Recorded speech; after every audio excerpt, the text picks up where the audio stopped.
Okay, here we are, Matthew Russell Lee, Inner City Press, here at the Southern District of New York Courthouse.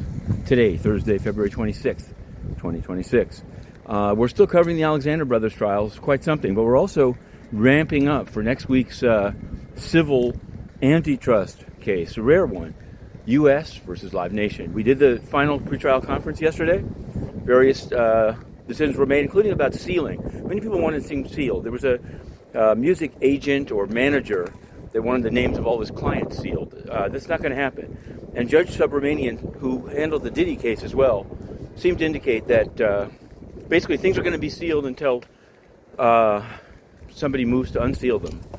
Watch this space, is all I can say.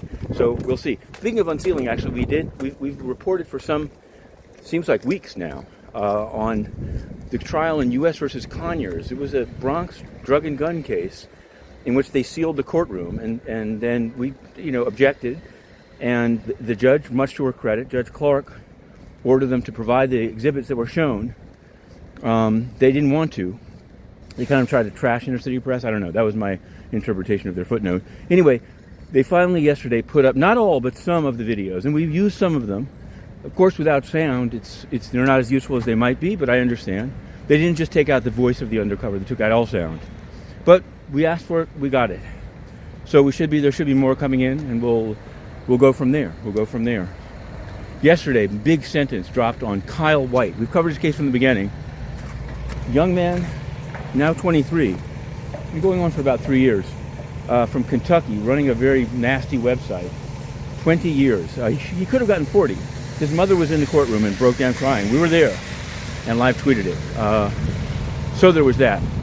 Of course, the Alexander Brothers, also extremely troubling, and there'll be more victims today. But it seems like it may be coming to a close.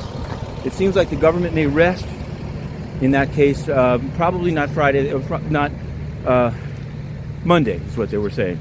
Then Mark Agnifilo is saying there's a week-long defense case. That often doesn't happen, but it might. It might. Speaking of Agnifilo, he now represents his firm, at least, but I believe him. Harvey Weinstein, that was decided yesterday. Albert Idala out. Agnifilo in. I guess because of his magic result on Diddy, and we'll see what he does with the Alexanders. Also, he and Karen Friedman Agnifilo's result on Mangione. Okay, we turned the corner, so we've got to go financial. We'll do it that fast. Mid-sized mergers, Fair Finance Watch is unstoppable. Burke and Herbert, home bank shares. We're putting up the questions that the banks are being asked. The OCC, of course, doesn't ask any questions, or at least doesn't tell the public what it asked, and that's going to come up today, this morning, in the Senate Banking Committee. We may do a little coverage of that as well. Finally, the United Nations. Now, of course, the UN has been banned Inner City Press, even as we report in great detail about waste, fraud, and abuse. Now, you'd think that Mike Waltz, Tammy Bruce, and them would be like, hey, this is unfair. Whether or not they like what they perceive as the politics of Inner City Press, an American media outlet banned from the United Nations in New York seems like something they should act on. They haven't yet, and now we learned that Melania Trump will be chairing the Security Council at the beginning of March. So we were covering the case, the Michael Wolff case, very even-handedly, just covering it, but this is a showdown. It's a showdown of whether an American media outlet can cover this meeting in person, just like Al Jazeera and Xinhua.